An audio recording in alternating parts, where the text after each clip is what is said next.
Hi friends, welcome back to another podcast on blockchain। आज हम बात करेंगे विटालिक ब्यूटेरिन का नया पॉडकास्ट आया है जिसपे उन्होंने पॉलीगॉन मैटिक के बारे में बात की है। हम बात करेंगे कि मैटिक आज के टाइम पे क्यों इतना इम्पोर्टेंट हो जा रहा है, जहाँ पे सारे के सारे प्रोजेक्ट्स पॉलीगॉन पे अपना ऐप मूव कर रहे हैं, माइग्रेट कर रहे हैं। इतने सारे प्रोजेक्ट्स हमने देखे हैं जो कि ऑलरेडी मूव कर गए हैं और बहुत सारे अनाउंसमेंट्स हैं जो कि मूव कर रहे हैं। मैंने कुछ एजेंडा भी बनाया है आज। पॉलीगॉन क्या है और क्यों इम्पोर्टेंट है।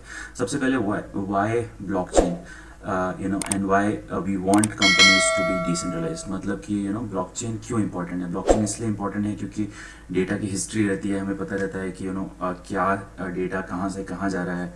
अगर गवर्नमेंट्स फ्यूचर में अडॉप्ट करती हैं तो हमें पता चले कहाँ स्पेंडिंग हो रही है, पैसा किसी पर्सनल अकाउंट में किसी पॉलिटिशियन के तो नहीं जा रहा। तो बहुत सारे एडवांटेजेस होते हैं ब्लॉकचेन के, राइट। ये आप पढ़ भी सकते हो गूगल करके थोड़ा सा, बहुत सारे रिटन पेपर्स मिल जाएंगे आपको कि ब्लॉकचेन का इंटीग्रेशन से कैसे करप्शन कम हो सकता है, कैसे आप अगर सामान खरीदते हो शॉपिंग वेबसाइट्स पे, जहाँ पे आपको अगर रेबैन का चश्मा खरीदना है तो कैसे आप पता कर सकते हो कि वो एक्चुअली में रेबैन कंपनी का है या फेक प्रोडक्ट है। तो बहुत सारे यूज़ केसेस हैं, इसीलिए डिसेंट्रलाइजेशन इंपॉर्टेंट है।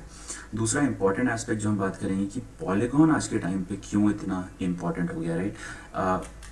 अगर आपको याद हो तो पॉलीगॉन एसेंशियली 2019 में बाइनेंस पे लॉन्च हुआ था और उसकी प्राइस बिल्कुल नियरली $0 के आसपास थी, लगभग जनवरी ऑफ दिस ईयर तक। इनफैक्ट फरवरी तक भी $0 तक थी, राइट। नियरली $0 ऑफ कोर्स नहीं थी, बट आज के टाइम पे ये लगभग 2.5-2.6 डॉलर टच करके आ चुका है और करेंटली $1.5 पे। तो ऐसा क्या हो गया है, पॉलीगॉन नेटवर्क ने ऐसा क्या कर दिया है या मैटिक ने ऐसा क्या कर दिया है, तो इसके बारे में हम बात करेंगे। और इसी पे मैं स्टार्ट करता हूँ आपको बताना कि क्यों इम्पोर्टेंट है ये, राइट। सबसे पहले हमें ये जानना होगा कि इथेरियम क्यों इम्पोर्टेंट है, राइट। इसके लिए तो पॉलीगॉन इथेरियम का एक स्केलिंग सोल्यूशन है, बट हम ये समझते हैं कि इथेरियम के साथ प्रॉब्लम्स क्या चल रहे थे। अगर आप अभी देखोगे तो इथेरियम का ये मैंने ईथर स्कैन खोल रखा है और यहाँ पे आप देख सकते हो कि ERC20 ट्रांसफ़र, मतलब आप एक मेटामास्क वॉलेट से दूसरे मेटामास्क वॉलेट पे अगर पैसे भेजोगे तो उसमें कितना ट्रांजैक्शन का फीस लगेगा। तो ये बोल रहा है कि अभी $1.73 लग सकता है और हाई फी लगेगा तो $2.5 लगेगा, राइट। यूनिस्वैप पे जो कि डिसेंट्रलाइज्ड एक्सचेंज है, वहाँ पे आपको अगर ट्रांजैक्शन करना है तो $5.5 से लगभग लेके $7.5 जैसा लगेगा। और अगर आपको लिक्विडिटी प्रोवाइड करनी है, जो कि हम कभी एक्सप्लेन करेंगे और भी, तो यहाँ पे भी $4.5 से लगभग $6.5 लगेगा। तो आप देख रहे हो कि यहाँ पे अगर आप मान लो $1.5 भी, तो लगभग 150 रुपये, 100 से 150 रुपये से लेके लगभग 300 रुपये तक का ट्रांजैक्शन का फीस हो सकता है अभी। और ये अभी है जब गैस फीस काफ़ी कम हो चुकी है। तो मैं आपको एक और एग्जाम्पल दिखाता हूँ, उस पर भी हम आएंगे। ये है बिट क्वेरी का पेज मैंने खोल रखा है और यहाँ पे बाइनेंस स्मार्ट चेन है। पहले मैं आपको इथेरियम दिखा देता हूँ। तो इथेरियम पे अगर आप देखोगे तो ये है आपका आई थिंक हाँ फरवरी का डेटा है, और जहाँ पे गैस फीस लग रही थी 0.012 ईथर, और यही चीज़ हो गई थी 0.01 ईथर इन मार्च। और अगर आप लेटेस्ट डेटा देखोगे मई में 0.007। तो मैं अगर इस पर मैथ्स करूँ 0.007 और ईथर की प्राइस लगभग $4,000 पहुँच गई थी, तो उस समय आपको फीस लगभग लग रहा था $30, राइट, $28। अगर आप इसको ही कुछ 75 से मल्टीप्लाई करोगे तो ये आप देखोगे 2100 रुपये INR में 2100 रुपये तक का फीस लग रहा था इथेरियम में। और ये हाई फीस यहाँ से ही शुरू हो गया था। ये इनफैक्ट आप देखो तो 2020 के एंड से ही शुरू हो गया था, बट इथेरियम की प्राइस भी बढ़ गई तो फीस और बढ़ गया, राइट। और इसी टाइम पे एक इंपॉर्टेंट एस्पेक्ट हुआ कि बाइनेंस स्मार्ट चेन अपने आप को काफ़ी अच्छे से एडवर्टाइज करने लगा। तो आप देखोगे यहाँ पे मैंने मंथली खोल रखा है, तो बाइनेंस पे फीस देखोगे जैसे जनवरी में 0.002, और ये BNB के टर्म्स पे यहाँ पे लिखा हुआ है, BNB के टर्म्स पे। तो आप ऐसे उसी टाइम पे जैसे मई में जो हमने देखा, जहाँ पे इथेरियम में आपको 2100-2300 रुपये एक ट्रांजैक्शन के देने पड़ रहे थे, वहीं पे आप मई में देखोगे तो बाइनेंस स्मार्ट चेन पे अगर आप ट्रांजैक्शन करते तो 0.001 फीस लगती है, 0.001। और बाइनेंस का कॉस्ट लगभग $600 था। हाई पे देख लेते हैं तो हमें $0.6 का ट्रांजैक्शन फीस लग रहा था। अगर आप इसको 75 से मल्टीप्लाई भी कर दो, जो कि कन्वर्जन फैक्टर है, तो $45 लग रहे थे आपके ट्रांजैक्शन फीस में, जो कि $2100 से काफ़ी कम है, राइट। और ये ऐसा 3 से 4 महीने 5 महीने जैसा चला है, जहाँ पे हमने देखा है कि बहुत ज़्यादा ही कम ट्रांजैक्शन फीस लग रही थी बाइनेंस स्मार्ट चेन पे। आप देखोगे तो बाइनेंस की एक्चुअली में देखो सोचो तो बाइनेंस तो यहाँ पे 30 या $34 का था नवंबर के समय, तो उस समय तो फीस और भी कम होती, राइट। तो बाइनेंस ने ये एडवांटेज दिखाया कंपनीज़ को, बहुत सारी कंपनीज़ ने बाइनेंस स्मार्ट चेन पे मूव करना शुरू कर दिया। बट अब क्या हुआ है, अब ये हुआ है, और एक और चीज़ कि इथेरियम क्यों नहीं इतना बड़ा हो सकता। तो इथेरियम देखोगे तो इथेरियम आज के टाइम पे कुछ 75,000 प्लस, ये एक मैं आपको समझा देता हूँ पहले। ये है ट्रांजैक्शन स्ट्रीट का वेब पेज, आप जाके कभी भी चेक कर सकते हो कि करंट गैस प्राइस क्या चल रही है और कितने ट्रांजैक्शन हो रहे हैं। तो अभी आप देखोगे कि ब्लॉकचेन जो इथेरियम का है, इस पर 75,000 ट्रांजैक्शन अभी भी पेंडिंग है। लोगों ने ट्रांजैक्शन डाल रखे हैं और वो वेट कर रहे हैं गैस फीस जब कम होगी तब मेरा ट्रांजैक्शन जाए। 75,000। और बिटकॉइन में आप देखोगे तो वो चीज़ जो है वो हट चुकी है, अब वो लैग कर रहा है। तो बिटकॉइन की बात नहीं करते हैं, बट इथेरियम पे अभी भी 75,000 से ज़्यादा ट्रांजैक्शन पेंडिंग है। तो इसका मतलब क्या है कि वो ट्रांजैक्शन जब आएंगे तो बहुत बहुत फाइट है इथेरियम के मेन चेन पे ट्रांजैक्शन करने की। एंड इसीलिए कंपनीज़ ने क्या किया, और इस फाइट के कारण कि मेरे ट्रांजैक्शन नहीं हो पाएंगे, जिसके कारण टाइम लगेगा ट्रांजैक्शन कंप्लीट करने में, हो सकता है आपको 2 दिन 3 दिन भी लग जाए अगर आप कम गैस फीस दे रहे हो, तो इसलिए आपको गैस फीस ज़्यादा देना पड़ता है, राइट। और इसी टाइम पे हमने क्या देखा कि बाइनेंस का ट्रांजैक्शन फीस कम हो रखा था, राइट। तो कंपनीज बहुत सारी कंपनीज थी जिन्होंने स्टार्ट कर दिया बाइनेंस स्मार्ट चेन पे मूव करना। इसमें एक बड़ी कंपनी जैसे आप 1inch का एग्जांपल ले सकते हो। 1inch जो कि यूनिस्वैप की कॉम्पिटिटर है, यूनिस्वैप का भी बताऊंगा मैं। 1inch मूव कर गया, pancake swap already Binance smart chain पे था, तो लोग वहाँ पे ट्रांजैक्शन ज़्यादा करने लगे। अब क्या हुआ कि पॉलीगॉन जो कि हमारा मैटिक पहले था, अब उसने क्या किया कि उसका मेन नेट अभी लॉन्च हो चुका है। और ये क्या करते हैं, ये हेल्प करते हैं कि आपको आपका एसेंशियली मैंने एक स्लाइड भी बनाई है, मैं आपको दिखाई देता हूँ कि पॉलीगॉन कैसे काम करता है। कि बेसिक इथेरियम चेन रहेगा और इसके ऊपर आपके वॉलेट्स हैं। यहाँ पे ये मैंने एग्जांपल दिया है कि 1 2 3 4 ब्लॉक है। अब आप इमेजिन करो कि ब्लॉक नंबर 1 पे आपने एक ट्रांजैक्शन डाला कि मेरे मेटामास्क वॉलेट से मैं मैटिक नेटवर्क पे जाना चाहता हूँ, तो ये इंटीग्रेटेड है। बेसिकली सबसे पहला पॉइंट जो आपको समझना है कि इथेरियम और मैटिक इंटीग्रेटेड है। तो मैं इथेरियम से मैटिक पे ट्रांजैक्शन कर सकता हूँ और मैटिक से वापस इथेरियम पे भी आ सकता हूँ। ऐसा मैं बाइनेंस के साथ नहीं कर सकता हूँ, राइट। तो मैटिक पहले तो इंटीग्रेटेड है, तो बहुत सारे लोगों को एक चांस मिल गया कि यार मैटिक नेटवर्क पे आ सकते हैं। और मैटिक नेटवर्क क्या करता है कि यहाँ पे जब आ गए आप, तो फिर आप यहाँ पे ट्रांजैक्शन कर सकते हो। और इसमें होता है प्रूफ ऑफ स्टेक का सिक्योरिटी, तो उसमें चार्जेस बहुत कम लगते हैं। अब मैंने यहाँ पे खोल रखा है, अगर आप मैटिक का चार्ज देखना चाहो तो मैंने यहाँ पे ट्रांजैक्शन ऑलरेडी डाल रखा था क्योंकि मैं एड्रेस नहीं दिखाना चाहता। तो आप यहाँ देखो 0.000 4 टाइम्स 0 और 2 1 इतना मैटिक टोकन लगेगा आपको ट्रांजैक्शन करने के लिए। अब उसका वैल्यू मैं दिखाऊं तो आप इसको यहाँ पे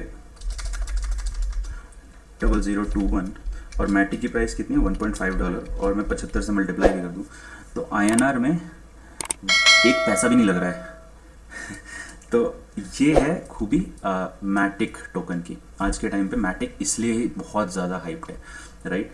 तो ये हमें समझना पड़ेगा कि मैटिक इथेरियम यूज़र्स यूज़ कर सकते हैं, सारे माइग्रेट कर सकते हैं मैटिक ने। आप उनके वेब पेज पे जाओगे और यहाँ पे जब मैं जाऊँगा तो इस ब्लॉकचेन पे ट्रांजैक्शन करना बहुत इजी है क्योंकि ही नहीं है, राइट। तो इन्होंने बहुत सारी चीज़ें लॉन्च कर दी। इन्होंने अपना सॉफ्टवेयर डेवलपमेंट किट भेज दिया कंपनीज को कि किसको यूज़ करके आप मैटिक के ऊपर प्रोग्राम बना सकते हो। तो मैटिक के ऊपर प्रोग्राम बनाओगे तो आप इथेरियम का एक एक्चुअली में इथेरियम के ऊपर ही है, तो आप मूव करना ईजी है। आपको कोई और नए नेटवर्क पे जाने की ज़रूरत नहीं, कंपैटिबल है ये। प्रूफ ऑफ स्टेक चेन है जहाँ पे स्टेकिंग के थ्रू वैलिडेशन होता है। इसके ऊपर भी काफ़ी कमेंट्स हैं और प्लाज्मा लेयर है।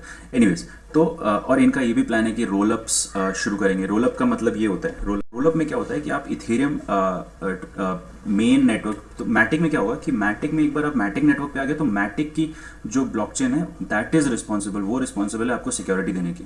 तो प्रूफ ऑफ स्टेक में अगर आपके वैलिडेटर्स कम है 50% अटैक हो सकता है, जहाँ पे अगर आपके लेट्स से 21 वैलिडेटर्स हैं और उसमें से 11 वैलिडेटर ट्राई करते हैं कि हम सारे ट्रांजेक्शन्स रोक दें या हाईजैक कर लें, तो वो हो सकता है, जो कि बाइनेंस स्मार्ट चेन में काफ़ी पॉसिबिलिटी है और मैटिक में भी पॉसिबिलिटी है, जिसके बारे में विटालिक ने बात भी किया है। तो आप सोचो कि बेसिकली यहाँ पे मैटिक नेटवर्क जो है वो सेपरेट पैरेलल चेन है, साइड चेन जैसा आप सोचो, राइट। तो इसमें मैटिक नेटवर्क अगर ज़्यादा डिसेंट्रलाइज होगा तो ज़्यादा सेफ रहेगा, अगर प्रूफ ऑफ स्टेक में कम वैलिडेटर हैं तो ज़्यादा खतरा है। अब यहीं पे रोल अप्स क्या होते हैं? रोल अप्स का मतलब होता है कि आपने एक बार माइग्रेट किया साइड चेन पे, साइड चेन ने कुछ ट्रांजैक्शन किया और वापस आप इथेरियम मेड नेटवर्क पे आ गए। तो आपका जो डेटा रहेगा, आपका जो पैसा रहेगा, वो सारा मेन नेटवर्क पे रहेगा। अभी अभी के केस में आपका नेटवर्क का जो पैसा रहेगा वो मैटिक के ऊपर रहेगा। तो ये डिफरेंस है। और पूरा सिक्योरिटी, अब आप एक बार इथेरियम के नेटवर्क पे आ गए तो इथेरियम बिकॉज वो बहुत ज़्यादा डिसेंट्रलाइज, मैं आपको दिखा देता हूँ। ईथर स्कैन मैंने खोल रखा है यहाँ पे, और आप देखोगे यहाँ पे 2 मिलियन अकाउंट्स हैं इथेरियम के, राइट। तो बहुत ही ज़्यादा डिसेंट्रलाइज्ड है। और वहीं पे आप अगर बाइनेंस का मैं आपको दिखाता हूँ, तो बाइनेंस में एसेंशियली आप देखोगे कि 21 वैलिडेटर है, राइट। तो ये बहुत ही सेंट्रलाइज्ड है। अगर इसमें से 11 वैलिडेटर ने कभी सोचा कि यार ट्रांजैक्शन नहीं करते हैं, तो काफ़ी गड़बड़ हो जाएगी, काफ़ी सेंट्रलाइज्ड है। और पूरा ऑब्जेक्टिव ही यही है कि हम डिसेंट्रलाइज सिस्टम की तरफ जाएं, राइट। रोल अप्स हैं। अब पॉलीगॉन ने क्या कहा है कि पॉलीगॉन जो है वो अभी साइड चेन पे काम कर रही है, लेकिन जेड के रोल अप्स भी है ले आएंगे, राइट। जेड के रोल अप्स ले आएंगे का क्या मतलब है कि ये अभी तो मैटिक के ऊपर आप चले गए तो मैटिक की नेटवर्क चेन का सिक्योरिटी मिलेगा, बट जेड के रोल अप्स और ऑप्टिमिस्टिक रोल अप्स जब ये ले आएंगे, तब आप जब मन करे मैटिक नेटवर्क पे जा सकते हो और वापस आप रोल अप करके इथेरियम नेटवर्क की सिक्योरिटी रहेगी। और इथेरियम नेटवर्क अब क्यों इंपॉर्टेंट है? इथेरियम नेटवर्क इसलिए इंपॉर्टेंट है क्योंकि आपको एक चीज़ समझनी पड़ेगी कि हम बहुत ही जब भी हम ब्लॉकचेन में आते हैं तो हमें दिखता है कि यार बहुत सारे जैसे आज भी अगर मैं खोलूँ तो आई एम श्योर बहुत सारे कॉइन्स होंगे जो कि पॉजिटिव में होंगे, राइट। बहुत ज़्यादा पॉजिटिव में हो सकता है, 50%। थीटा तो चलो फिर भी ठीक है, लेकिन बहुत सारे कॉइन्स होते हैं जो कि शिबा इनू कॉइन एंड फलाना कॉइन जो कि आज हैं, हो सकता है कल नहीं रहेंगे, राइट। तो सबसे इंपॉर्टेंट चीज़ है कि आपको इन्वेस्टमेंट उन कंपनीज में करना चाहिए जो पता है आपको कि 10 साल से हैं, 5 साल से, 6 साल से हैं, एक बार उन्होंने बेयर मार्केट देख लिया है। तो इथेरियम ऑलरेडी एक बार 2018 वाला जो बेयर मार्केट है वो देख चुका है। और एक और इम्पॉर्टेंट एस्पेक्ट आपको आज दिखाता हूँ मैं। ये जो एक रिपोर्ट आई थी, रिपोर्ट पब्लिश किया है, कंपनी का नाम भी आपको बता देते हैं, electric capital developers report, right. और ये 2020 में आई है, दिसंबर में। तो इसके हिसाब से आप देखो तो बिटकॉइन और इथेरियम के इन लोगों ने डेवलपर्स के अकाउंट बताए हैं, राइट। तो बिटकॉइन में आप देखोगे कि मंथली एक्टिव डेवलपर्स जो हैं, मंथली एक्टिव डेवलपर हर महीने लगभग उनका कमिटर है वो लगभग 350 से 400 के बीच में, राइट। मतलब 400 डेवलपर लगभग बिटकॉइन पे काम कर रहे हैं। और इथेरियम का यही नंबर देखोगे तो आप अक्टूबर 31 लगभग 7-8 महीने हो चुके हैं, वहाँ पे 2500, 2300, 2400 डेवलपर्स ऑलरेडी काम कर रहे थे। 2400 डेवलपर बहुत बड़ा नंबर होता है। और ये एक इंपॉर्टेंट एस्पेक्ट है कि आपको समझ में आए कि लार्जर सबसे ज़्यादा जहाँ पे डेवलपमेंट एक्टिविटी होगी वही चेन सबसे ज़्यादा मैच्योर रहेगा और उसी के लॉन्ग मतलब 10 साल 12 साल तक रुकने के संभावना ज़्यादा है, राइट। और इसीलिए आप देखोगे कि पॉलीगॉन ने अपने आप को रीब्रांड किया एंड इथेरियम की तरफ आ गया, राइट। और इसी टाइम पे बहुत सारी चीज़ें चल रही थी कि बाइनेंस सीजी जो बाइनेंस के सीईओ हैं वो जब बाइनेंस का जो मैंने आपको गैस फीस का वो बताया तो सीजी बहुत एक्टिवली ट्वीट कर रहे थे कि यार Binance is a better alternative, सबसे अच्छा चेन है, फीस कम है, Uniswap should also consider moving. मतलब यूनिस्वैप को भी ये बोल रहे थे कि बाइनेंस पे चले जाओ। और देखो आप उनके ट्वीट जैसे पैनकेक स्वैप जस्ट फ्लिप्ड, तो सेंट्रलाइज्ड है तो फीस तो कम हो गई थी और इसलिए पैनकेक स्वैप के वॉल्यूम भी बहुत ज़्यादा हो गई थी। तो इनसे बेटर मार्केटिंग तो कोई आज के टाइम पे क्रिप्टो में करता नहीं है। तो इन्होंने भी वो बहुत ही बड़ा रोल प्ले किया कि बाइनेंस और बाइनेंस स्मार्ट चेन और पैनकेक स्वैप इनको ज़्यादा टाइम मिले और फोकस मिले। और ये ट्वीट भी ऐसे करते हैं कि I love Ethereum but I just don't like the high gas fees. तो आप एंड द होल पॉइंट, पूरा पॉइंट जो है ब्लॉकचेन में आने का वो डिसेंट्रलाइजेशन, बट आप डिसेंट्रलाइज तो हो नहीं बाइनेंस। तो यहाँ पे आप अगर एक्चुअली में ट्रूथ बोल रहे होते तो आप ये भी लिख देते कि आई डोंट लाइक सेंट्रलाइजेशन। तो ये सब चीज़ें हमें सोचनी चाहिए। और भी आर्टिकल्स आए थे, जैसे ये मैंने कॉइनडेस्क से उठाया है। कॉइनडेस्क ने भी पब्लिश किया था कि बाइनेंस का गैस फीस देखो तो ये नीचे जा रहा है, ईथर का गैस फीस देखो तो ऊपर जा रहा है, राइट। और इथर के ट्रांजैक्शंस कम हो जा रहे हैं पैनकेक से। तो बहुत ही इंपॉर्टेंट टाइम पे मैटिक ने ये प्रॉब्लम सॉल्व किया कि मैटिक ने बोला कि इथेरियम से आप अपने डेटा सेट्स को मैटिक पे लाओ, जो कि जिसका इंटीग्रेशन हो रखा है और यहाँ पे ट्रांजैक्शन फीस में 1 पैसा भी नहीं लग रहा, 1 पैसे से भी कम का फीस लगता ही है हमेशा, बट 1 पैसा से भी कम है फीस। तो ये एक सोल्यूशन दे दिया उन्होंने। और उसके बाद जो हमने आप यहाँ पे देखोगे पॉलीगॉन के वेबसाइट पे आ जाओ तो यहाँ पे आप देखोगे हंड्रेड्स ऑफ कंपनीज ने उसके बाद मैटिक पे मूव किया। क्यों? क्योंकि उनको सबको समझ में आता है कि डिसेंट्रलाइजेशन इंपॉर्टेंट है। तो इथेरियम बहुत सबसे इंपॉर्टेंट चेन है जो कि आज लाइव है, और पॉलीगॉन हमें इथेरियम से कंपैटिबल एक सिनेरियो दे रही है जहाँ पे मैं पॉलीगॉन मैटिक पे काम कर सकता हूँ और वापस इथेरियम पे जा सकता हूँ। तो आप देखोगे बड़ी कंपनीज जैसे कि आवे, जिसके बारे में हमने वीडियो भी बनाया था, आवे हो गई, कर्व फाइनेंस हो गई, क्विक स्वैप हो गई, ये 1inch जो कि पहले BSC पे मूव कर चुका था, पॉलीगॉन पे भी मूव कर गया है, ईजीफाई अनदर एक और इंडियन कंपनी है। तो हज़ारों के टाइम पे, इनफैक्ट मैं आपको बताऊंगा तो पोल्का स्टार्टर जिसको हम बहुत फॉलो करते हैं, पोल्का स्टार्टर ने भी कल या परसों में अनाउंस किया है कि ये भी पॉलीगॉन पे आ जाएंगे। इनका आई थिंक एक आईडीओ लॉन्च भी नेक्स्ट जो है वो पॉलीगॉन पे ही होने वाला है। तो बहुत ही इंटरेस्टिंग टाइम है पॉलीगॉन के लिए, पॉलीगॉन एज अ कंपनी के लिए, इंडिया के लिए, क्योंकि इंडिया की one of the biggest blockchain company है। तो ये रीज़न था क्यों पॉलीगॉन इतना इंपॉर्टेंट हो गया था, राइट। और इनका पॉइंट है कि रोल अप्स भी लाएंगे। तो एक और पॉइंट जो मैं बिफोर आज का कंक्लूजन के वो बोलना चाहूँगा कि विटालिक ने एक नया जो कि इथेरियम को फाउंडर है, अगर आपको नहीं पता है तो इन्होंने एक नया पॉडकास्ट किया था लेक्स के साथ, लेक्स फ्रीडमैन के साथ। और ये बहुत ही अच्छे पॉडकास्ट है, अगर आपके पास टाइम मिले तो आप ये पॉडकास्ट ज़रूर देखना।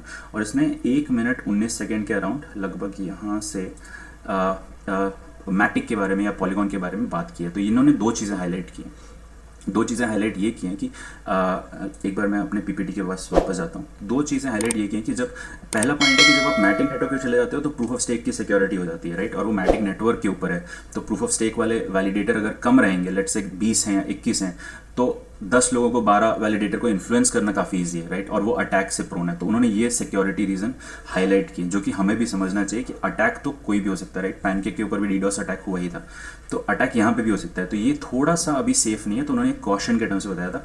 दूसरी चीज़ जो उन्होंने बोली थी कि यार roll ups are always important, roll ups जो है वो बेटर सोल्यूशन है, क्योंकि उसके बाद क्या होगा कि आप एक बार ट्रांजेक्शन कर लिया, आप वापस इथेरियम नेटवर्क पे आ गए। बिकॉज इथेरियम नेटवर्क पे 2500-3000 डेवलपर काम कर रहे हैं, 2 मिलियन एड्रेसेस हैं, बहुत ज़्यादा डिसेंट्रलाइज्ड है, राइट। और अब हम प्रूफ ऑफ स्टेक में भी चले जाएंगे, जहाँ पे एवरी इंडिविजुअल, मैं भी या आप भी अपने इथेरियम स्टेक करके वैलिडेटर बन सकते हैं। तो बहुत ज़्यादा डिसेंट्रलाइज्ड है, राइट। तो सिक्योरिटी बहुत ज़्यादा रहेगी इसके अंदर। तो इंपॉर्टेंट एस्पेक्ट यही है, और यही एक बड़ा रीज़न था जिसके कारण आई बिलीव ये जो आपने रीब्रांडिंग देखी होगी पॉलीगॉन की, पहले आप इसको मैटिक के नाम से जानते थे, जहाँ पे ये सिर्फ एक साइड चेन बना रहे थे, जो हम आज देख रहे हैं इम्प्लीमेंटेड। बट अब इनके प्लान में आप देखो तो पॉलीगॉन ने बोल दिया है कि जेड के रोलअप करेंगे, जो कि रोलअप्स है, ऑप्टिमिस्टिक रोलअप करेंगे, अगेन ये रोलअप है, स्टैंड अलोन साइड चेन भी बनाएंगे। तो ये इन अ वे इथेरियम को बस स्केल करने के चैनल्स बना रहे हैं।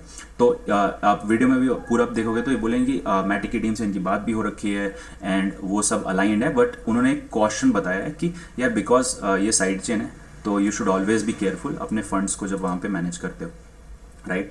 तो यही है पॉलीगॉन, और आई थिंक काफ़ी अच्छा प्रोजेक्ट है, इंडियन प्रोजेक्ट है।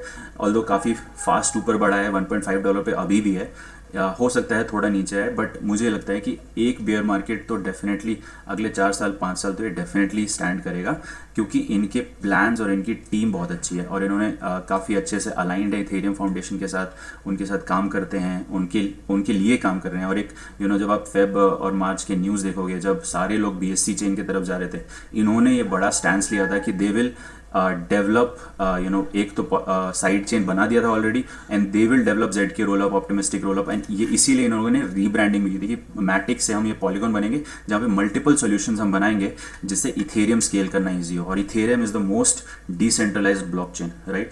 सबसे ज़्यादा डिसेंट्रलाइज्ड ब्लॉकचेन इथेरियम है, इसलिए उसको इंपॉर्टेंट है कि हम उसके पीछे जाएं और उसको बेटर करें, जहाँ पे ऑलरेडी 2 मिलियन लोग अपने वॉलेट्स एड्रेसेस रखते हैं। तो यही आज का पॉइंट था मेरा। तो फ्रेंड्स, आज के पॉडकास्ट में सिर्फ इतना ही। हम एक और वीडियो आज इसके आज ही ट्राई करेंगे डालने का, जहाँ पे हम एक्सप्लेन करेंगे कि आप अपने इथेरियम, जो मैंने यहाँ पे एक्सप्लेन किया था कि इथेरियम से जो मैटिक इंटीग्रेटेड है, आप अपने फंड्स को मैटिक पे कैसे ट्रांसफ़र कर सकते हो, और कैसे क्विक स्वैप को यूज़ करके आप ट्रांजैक्शंस कर सकते हो बिल्कुल नियरली ज़ीरो फीस में, राइट। और हम एक दो चीज़ें और बताएंगे कि कैसे स्टोर करना है, कैसे आप आवे जैसे प्लेटफॉर्म्स या कर्व फाइनेंस जैसे प्लेटफॉर्म्स जो कि काफ़ी अच्छा इंटरेस्ट दे रहे हैं, उस पर आप अपने पैसे स्टेक करके थोड़ा सा इंटरेस्ट भी कमा सकते हो। सो आज का वीडियो देखने के लिए thank you so much, and hopefully हम 1-2 दिन में फिर से नया वीडियो लेके आएंगे। एंड प्लीज़ आपके अगर कुछ कमेंट्स या क्वेश्चंस हैं तो उसको कमेंट बॉक्स में ज़रूर डालें, एंड लाइक एंड सब्सक्राइब ज़रूर करें। एक कॉल आउट ये रहेगा कि ये सारी चीज़ें एजुकेशनल पर्पसेस के लिए हैं, this is not a financial advice.